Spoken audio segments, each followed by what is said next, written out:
6 weeks sitting in a 2-room apartment with nothing to do but look out the window at the neighbors. Window shopper. In Rear Window, perhaps you see the best example of what Hitchcock's cinema stood for. That's a secret private world you're looking into out there. What are you going to do if one of them catches you? James Stewart focuses on what's going on out there, and we're allowed to focus with him, and we all become voyeurs, and we see these various dramas unfolding. I've seen bickering and family quarrels. And mysterious trips at night, knives and saws and ropes, and now since last evening, not a sign of the wife. The way that he was able to shoot that was just unbelievable. You asked for something dramatically different. You got it. It was really a masterpiece of Hitchcock's construction. Generally, the more important the film, the worse condition the original negative and sound elements are going to be in. And Rear Window is no different than many others. Tell me everything you saw. Vertigo, The Man Who Knew Too Much Trouble with Harry, we realized the horrible state that all these Hitchcock pictures were in. If something really wasn't done about them, they were going to be lost forever.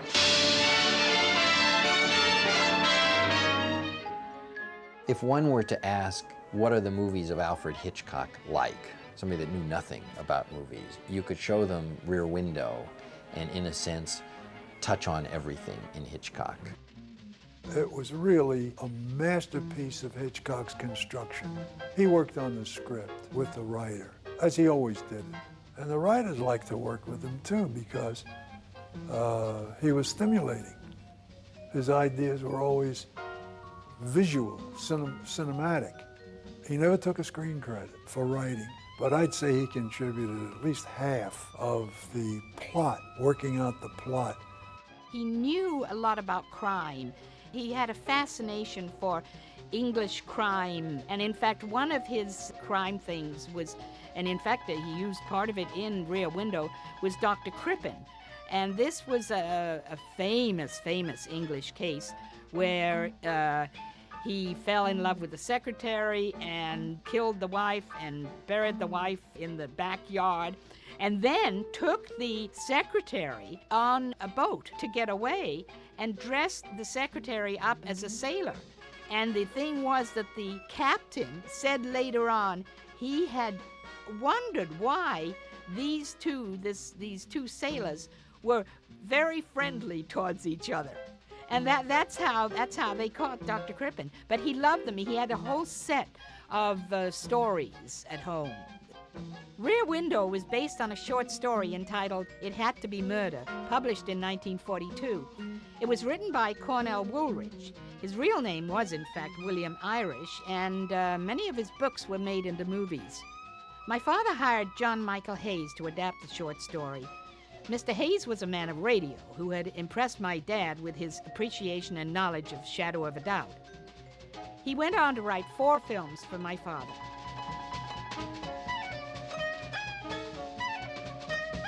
The screenplay of Rear Window is very different from the book. The story was transposed to Manhattan for the film. The most important element missing in the short story is the romance, which plays a major role in the film. In the short story, it was just the Raymond Burr murdering his wife and Jimmy Stewart, watching. That was the only story. There was no Grace Kelly, there was no Thelma Ritter, there was no Miss Torso, there was no composer, there was nothing. There was just that story. So all of these little scenes, came together. The performances in Rear Window from top to bottom are brilliant, absolutely brilliant, as they were in many of Hitchcock's pictures. Jimmy Stewart, who made quite a lot of pictures with my father loved him because Jimmy represented to the audience the ordinary man, so that a man that goes to see that picture, he can identify with Jimmy Stewart, whereas a lot of others he couldn't. Jimmy was a very sweet, kind person. And actually, there was not a lot of difference between Jimmy the actor and Jimmy the person. What you saw was what you got with him. I had never worked with Jimmy Stewart before he came to Paramount to do Rear Window. But I found Jimmy Stewart to be a charming man, to men as well as women. He was easy to like, easy to work with, and always carried his screenplay under his arm when he wasn't actually in a scene, and always was prepared when he walked on the set.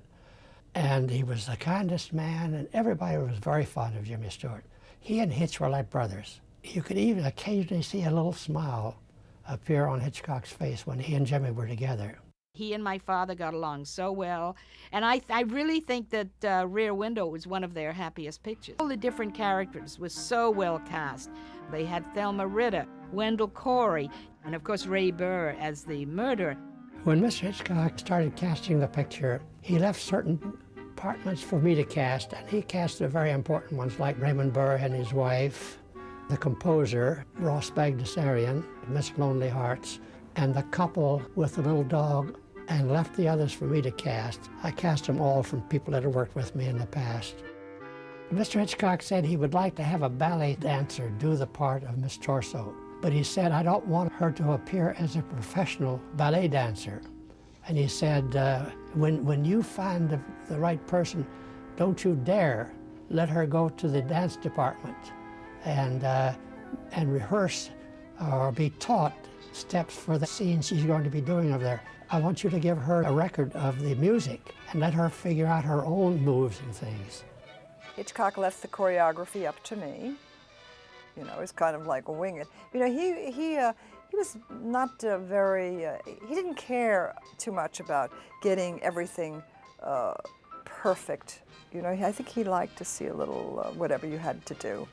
So I remember going to a bungalow one day with the music, and Herbie Coleman, who was the assistant director, I remember saying, oh, I'm so scared, I don't want to do this. I need a choreographer. He said, no, you're going to be fine. She said, I'm scared to death. I haven't the slightest idea of what to do. So I had to go over there with her and talk to her about this. I said, I'm not going to try to tell you what ballet steps you move, but I said... Mac came in and told me about this picture, and how was he going to do it? You know, he had to do this whole courtyard, and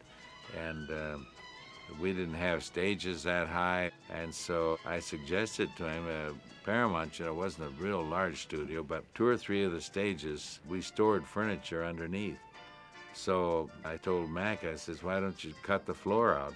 They were going to cut the floor out, remove everything that was in the basement, and make Jimmy Stewart's second floor room on the actual stage level. And the lawns and the first floor are going to be the basement floor. And he said, well, they wouldn't let me do that, would they? I said, well, I bet they will for Hitchcock, and sure enough, they did. They let him. The set went from the bottom of that basement to the grids, and that it was an enormous problem for the lighting crew, and very hot for anybody who had to work up there at the top, because we didn't have the same kind of lighting we have today. We didn't have the same film. We didn't have the same camera lenses. So all of it conspired against us. It was really an enormous task, and the people who had to work up there took a beating, and the actors took a beating up there too. And in fact, we found this out from Georgine Darcy the other day, that the set was lit for 4 periods of the day. They had for the morning, the afternoon, twilight, and then a nighttime. So they didn't have to do changing all the lights for every shot. They would just nighttime, and all the lights would change automatically. It was wonderful. It was like a little city. And there was Hitchcock. It was like a big old dollhouse that he was playing with there, you know. But it was a great set, and people came from all over the world to view it and to take pictures of it. I think it had been written up in Life or Look magazine. And then, of course, you know, we wore the little earpieces. And we could not talk back to Mr. Hitchcock, but he could talk to us. But one day, Hitchcock called me, and he said he wanted me to watch something. He was getting ready to shoot the scene of the... So he told the wife to take her earpiece out, and he gave the direction to the husband. Then he asked the husband to take his out, and he gave the direction to the wife. Now he said to me, he turned around and he winked. He said, now watch this. Now he'd given them both different directions. The husband was pulling the mattress to the one window, the wife was pulling the mattress to the other one. They were going back and forth, and they were fighting. And you could hear da-da-da-da-da-da.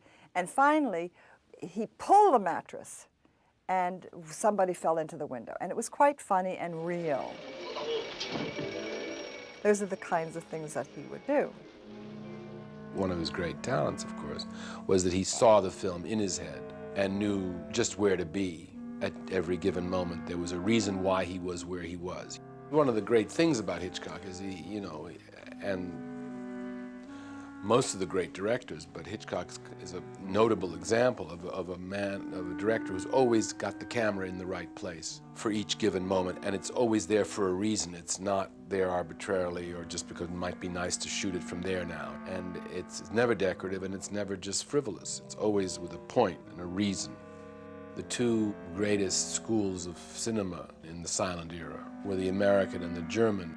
Because he was trained by the Americans and the Germans, he understood that telling a story visually was what movies were about. Mr. Hitchcock always discussed the scene with the cameraman first, and he would tell him what lens to use and what he wanted to include in the scene. Bob Burks was a wonderful talent and a hard-working, lovely man, and he was enjoyable to be around. He'd been with Hitch for several films, of course, and had terrific knowledge of what Hitch required, and he worked very hard, took it very seriously, sometimes too seriously. He would almost get sick over certain shots that he was trying to accomplish for Hitch, but a wonderful man and a very great talent. Shooting in Jimmy's apartment was very difficult because it was small. It wasn't big, and Hitch never liked to use wide-angle lenses. The lens that Hitch liked to use was a 50 millimeter, and that's about what your eyes see. Everything we see in that story is told from either James Stewart's point of view. In the original screenplay, there was a scene in Jimmy Stewart's boss's office. His name was Gunnison. And I didn't think they should ever go away from the Greenwich Village set. And I remember that day that he finished the dictation to John Megal Hayes. We walked into my office, and Mr. Hitchcock said, Mr. Coleman, I think we need to salute the screenplay of Rear Window. And he said, what do you think about the screenplay? And I said, I only have one comment, Mr. Hitchcock. I said, I don't think you should ever go away from the Greenwich Village set. I think that you shouldn't use Gunnison's office. And we discussed it a couple of minutes. That was the last heard of it, until the day we had finished shooting a scene with Jimmy Stewart on the big set in his apartment. And I'd sent Jimmy home, and we were moving to the new stage where the Gunnison's office had been built. And Mr. Hitchcock and I were walking together on the way to the new set when he stopped and said, by this time we were now Hitch and Herbie. And he said, Herbie, do you still have the same feeling about Gunnison's office? I said, yes, Hitch, I do, and I don't think you should ever go away from the Greenwich Village set. He said, well, cancel it, we won't shoot it. I said, oh, I think we should go ahead and shoot it because the actors are there, the set's been built, and you'll have the dialogue. So I decided to have a test with Bob Burks and Hitch there, and John Fulton, the special effects head, and a few other people there. I'd get their impression of what Raymond Burr would see when Jimmy Stewart flashed the flash bulb in his face. So I arranged a meeting in the art department, and I had a still man there with flash bulbs. And I had him flash those bulbs in our faces, and then ask everybody what they saw as a result of that flash in their eyes. And we all agreed that we saw a kind of a faint yellow mist, and everybody agreed it just blocked out, this mist just blocked out everything. And we went away, and one day I got a call from John Fulton. He'd like to show this to us. So I got Bob Burks and the people who couldn't be involved in this, and I went to see it, and I didn't tell Hitch about it, so I went to see it, and what I saw on the screen I couldn't believe. Floating through the air were rings. They looked to be about an inch wide and like a hoop, and they were all different colors floating through the air, and none of the effect we saw at all. The interesting things about films, especially classic films, is that generally the more important the film, the better the film, the worse condition the original negative and sound elements are going to be in. And Rear Window is no different than many others. Normally on large format films, Spartacus and Lawrence of Arabia and My Fair Lady and Vertigo. Any film shot in 65 millimeter, all of the original prints were made from the original camera negative. But for Perf 35, which is the way that Rear Window was shot. It's unusual, at least when you get into the 50s and 60s, that they would have used an original camera negative from which to create a number of prints. But to our horror, when we first pulled the original camera negative out on Rear Window, we found that there were 389 release prints made on the camera negative.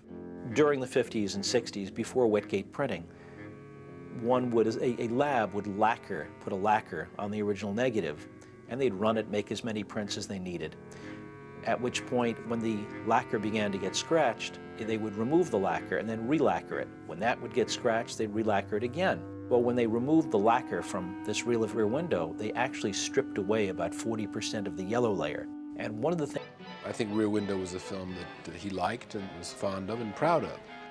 I think Rear Window shows him at the absolute peak of his powers. I think it's also the beginning of his last great period.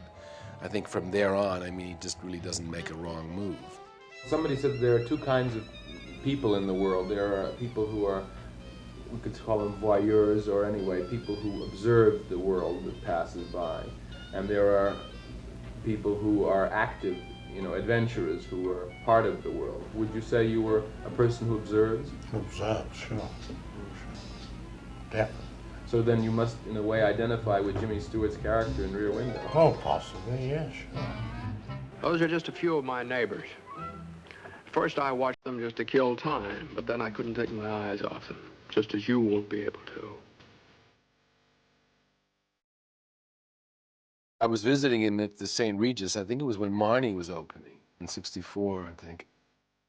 We had a few drinks in his room. Then we went to the elevator, and we were going down. And we get into the elevator, and there's silence from the 24th floor to the 18th floor. And on the 18th floor, 3 people come in dressed for dinner.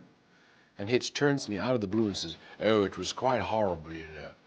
He was lying there in a pool of blood. There's blood coming out of his ear, blood coming out of his nose." And I thought, what on earth is he talking about? You know, I'd had a little drink and I thought, well, maybe I missed something. And I felt like an idiot, you know, so I'm listening to him.